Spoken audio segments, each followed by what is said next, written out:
तो पिछली दफ़ा जो प्रोविजनल जो मरदमशुमारी या जो सेंसस था उसके ऊपर इलेक्शन हुआ था और वन टाइम अमेंडमेंट हुई थी आइन में, और उस अमेंडमेंट में भी ये दर्ज था कि आइंदा इलेक्शन इस मरदमशुमारी पे नहीं होगा, यानी प्रीवियस मरदमशुमारी जो 2016-17 में हुई थी।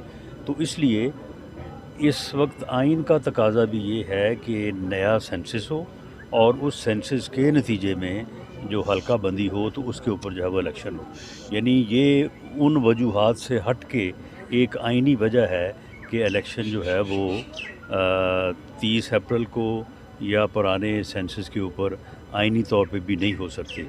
तो अब सेंसस हो रहा है और सेंसस जो है ये अप्रैल के फर्स्ट या सेकंड वीक में जो है ये आ जाएगा, और उसके आने के बाद आइनी तौर पे भी ये इलेक्शन जो है कम से कम 4 माह लेट होंगे। और वही फिर बात जो इलेक्शन कमीशन ने की है अक्टूबर की, तो इलेक्शन कमीशन ने इन सारी चीज़ों को मद्देनज़र रख के जो है वो किया है, और इलेक्शन कमीशन का फ़ैसला जो है वो आइनी तौर पे, कानूनी तौर पे जो है वो दुरुस्त है। ये जो अनोखा लाडला जो है इस वक्त जो ज़िद में पड़ा हुआ है और इसने असम्बलियाँ सिर्फ इसलिए तोड़ी हैं कि वक्त से पहले इलेक्शन हो और 2 असम्बलियों का इलेक्शन जो है वो अलहदा हो, 3 का अलहदा हो, ये मुल्क के लिए बेहतर नहीं है। इससे मुल्क में अनारकी आएगी, अफरा तफरी आएगी। इससे हमारी राय ये है, बाकी जो फ़ैसला अदालत उज़्मा करेगी हमें फ़ैसले का एहतराम होगा, लेकिन हम राय अपनी रिकॉर्ड पे रखनी चाहते हैं कि इससे मुल्क जो है वो इंतशार की तरफ जाएगा, अफरा तफरी की तरफ जाएगा, और शायद इनका यही एजेंडा है। ये 10 साल से इसीलिए मेहनत कर रहे थे कि मुल्क को बिल आखिर इस जगह पे ला के खड़ा कर दें कि मुल्क जो है वो फिर अफरा तफरी और अनारकी का शिकार हो जाए और खुदा ना खासा वो नुकसान हो। राना साहब 8 अक्टूबर को इलेक्शन, कौमी असम्बली के इलेक्शन हो जाएंगे 8 अक्टूबर को। ये कह रहे हैं कि 8 अक्टूबर को जनरल इलेक्शन होने हैं, और वैसे मतीउल्लाह साहब आपको मालूम है कि हम तो 12 या 16 अगस्त के बाद हम तो नहीं होंगे, फिर जो होंगे वो जाने और इलेक्शन जाने।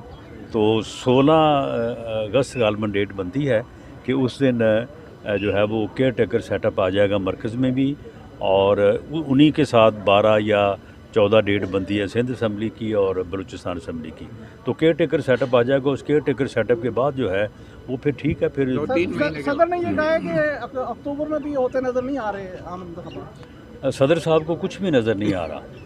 सदर साहब की नज़र कमज़ोर है और उन्हें चाहिए कि वो अपनी नज़र का जो है वो इलाज करें और करवाएं। उन्हें मासवाए इसके कि जो उन्हें डायरेक्शन मिलती है उनकी तरफ से, इमरान खान साहब की तरफ से, उसके अलावा जो है वो उन्हें कुछ नज़र नहीं आता। जो उन्होंने लेटर लिखा है एक सदर को, जिस उस मनसब पे बैठे आदमी को ये ज़ेब देता है कि वो एक पार्टी का स्पोक्समैन बन के जो है वो लेटर लिख रहा है, और उसमें किस किस्म की जो है वो उसने गुफ्तगू की हुई है, और उसके जवाब में फिर जो है वो वैसी गुफ्तगू तो नहीं की जा सकती, लेकिन उससे मिलती जुलती जो है वो हमने करने की कोशिश की। राना साहब ये बताइए, दहशतगर्दी एक मरतबा फिर सर उठा रही है और जो इत्तेहादी हुकूमत है वो इधर इलेक्शंस और इन कामों में बिजी है। कल की मरवत में भी पुलिस पर अटैक हुआ था, तो वज़ारत दाखिला क्या कर रही है, दीगर इदारे क्या कर रहे हैं? आप लोग तो सियासत में बिजी है, KPK का क्या? नहीं, देखें, सियासत और बाकी मामला जो हैं ये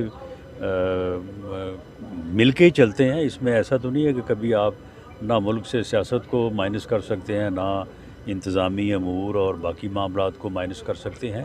दहशत गर्दी है और उसकी वजह भी शायद सियासत की कमज़ोरी है। अगर ये फ़ैसला उस वक्त ना होता और इन दहशत गर्दों को, या उन्हें जो भी नाम आप दें, उस वक्त कहा जा रहा था TTP के साथ मुज़ाकरात हम कर रहे हैं और हम उनको रास्ता देंगे तो वो आएंगे इधर, और आएंगे तो फिर बैठ के बात होगी। तो वो जो पॉलिसी थी या जो फ़ैसला था, मैं किसी की नीयत पे शक नहीं करता, लेकिन वो फ़ैसला जो है वो हमें महंगा पड़ा है, और उसकी वजह से इस वक्त वाकया ही दहशत गर्दी जो है वो KPK में और बलूचिस्तान में जो है वो बहुत राइज़ पे ऊपर है। और अगर पंजाब में और सिंध में रुकी हुई है तो उसकी वजह सिर्फ ये है कि वहाँ पे फैसिलिटेटर नहीं उनको मिल रहा है। किसी भी दहशत गर्दी के वाक़े के लिए फैसिलिटेशन का होना बड़ा ज़रूरी होता है। फैसिलिटेटर मिले तो फिर ये खुदकुश बम्बार जो है राणा साहब ना, मेशवानी साहब की तरह ये अगर मेशवानी कहाँ है पीटीआई का जो ये मेरे खैर इल्म में तो नहीं है, ना ही मैंने इस बारे में कोई ज़्यादा जो है वो पता जोई की है। तो लेकिन बाद में ऐसे लोग जो हैं वो आके कहते हैं कि जी हम तो वैसे घर वालों से को बताए बगैर गए थे किसी जगह पे कोई सौदा सलब खरीदने या कोई विज़िट करने। हमारे साथ तो खैर उन्होंने अभी तक ना तो कोई उन्होंने एप्लीकेशन फ़ाइल की है, ना ही कोई उन्होंने कंप्लेंट की है। और मुझे तो शक ये भी है कि शायद अपने बयानिए को दबाम देने के लिए जो है वो पीटीआई वाले जो है ना वो इस किस्म की जो है वो बातें भी कर रहे हैं। राणा साहब हैं जी? क्या वज़ीर दाखिला को शक करना चाहिए ऐसे शहरी के लापता होने के ऊपर? बड़े शक का इज़हार कर रहे हैं कि तहकीकात करनी चाहिए। देखें मामला ये है कि देखिए मामला ये है कि ज़िम्मेदार कोई सामने होगा तो उसके खिलाफ कार्रवाई करेंगे ना। अगर वो पीटीआई वालों ने खुद ही उसको रखा हुआ और प्रोपेगेंडा कर रहे हैं अपने बयानिए को तकवीत देने के लिए, तो फिर आप बताएं कि इसके खिलाफ जो है वो कार्रवाई करें। अजहर मशवानी की फैमिली अगर आपसे रब्ता करे तो आप उससे अगर हमारे साथ वो रब्ता करें, हमें वो एप्लीकेशन दें, उस एप्लीकेशन के ऊपर जो दफ़ात जो मुकदमा बनता हुआ हम दर्ज करेंगे। राणा साहब टीटीपी के साथ आपने जो फैसला है वो गलत करार दिया हो सकता है खान साहब के साथ या दीगर पार्टियों को नहीं, मिलाकर कहाँ बैठने को तैयार हैं? मुज़ाकरात ज़बान पार्क तो जवान पार्क में तो पहले बैठे हैं। राणा साहब आपने कहा कि टीटीपी के मामला ये है कि ये बंदा जो है ये बिल्कुल नहीं मुज़ाकरात करेगा, नहीं बैठेगा। उसकी जो है वो सियासत ही यही है। उसकी सियासत फितना है, उसकी सियासत फसाद है, उसकी सियासत अफरा-तफरी है। ये कभी भी ज़्यादा से ज़्यादा ये करेगा कि वो भेज देगा 2-3 बंदे। वो अपना एक परवेज़ खटक साहब हैं, एक अपना है वो शाह महमूद कुरैशी साहब हैं, वो एक आध साथ भेज देगा। जब वो हमारे साथ मुज़ाकरात करने के बाद किसी फ़ैसले पे पहुँच के वापस जाएंगे, उसके बाद उनको जो है वो ये भगा देगा और वो फिर हमें आगे कहेंगे कि जी सारा कुछ ठीक था लेकिन वो पागल नहीं मार रहा, हम क्या करें। राणा साहब टीटीपी के साथ आपने कहा कि जो फैसला है उसके अभी तक हमें जो है नताइज भुगतने पड़ रहे हैं। वो रियासती सतह पर एक फैसला हुआ था, एक जरगा भी बना था, तो क्या उस वक्त रियासत गलत थी या क्या वजह था जो टीटीपी के साथ मुज़ाकरात हुए, एक जरगा भी चला गया वहाँ पर और उस वक्त की रियासत इसमें इन्वॉल्व थी, तो क्या ये फैसला किसी एक शख्स का था या रियासत की गलती थी? देखें इसमें रियासत की सद तक इन्वॉल्व थी, गवर्नमेंट की सद तक इन्वॉल्व थी, पार्लियामेंट की सद तक इन्वॉल्व थी। उस ब्रीफिंग का मुझे हाल मालूम है।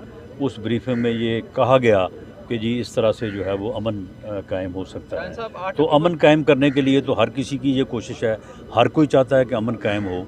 लेकिन अब कोई फ़ैसला जो है वो फ़ैसला गलत भी हो सकता है और वो फ़ैसला गलत जो है वो कोई ज़रूरी नहीं है कि उसमें नीयत बुरी थी, कोई बेहतर नीयत के साथ भी गलत फैसला हो सकता है। अच्छा राणा साहब ये बताइएगा कि अब इलेक्शन की तारीख के लिए भी अदालतों पर इंतजार करना पड़ रहा है, इसके कॉन्सिक्वेंसेस क्या हैं? कहीं कोई आईनी बहरान तो नहीं मज़ीद? देखें कोई भी सियासी बहरान जो है वो जब तक सियासी जमातें जो हैं वो मिल के नहीं बैठेंगी, जब तक मुज़ाकरात नहीं करेंगी, उस वक्त तक कोई सियासी बहरान हल नहीं हो सकता। इस वक्त मुल्क के सियासी बहरानों की बुनियादी वजह इमरान खान साहब हैं, क्योंकि वो गुफ्तगू करने पे, वो मुखालफ सियासतदानों के साथ बैठने पे यकीन नहीं रखते।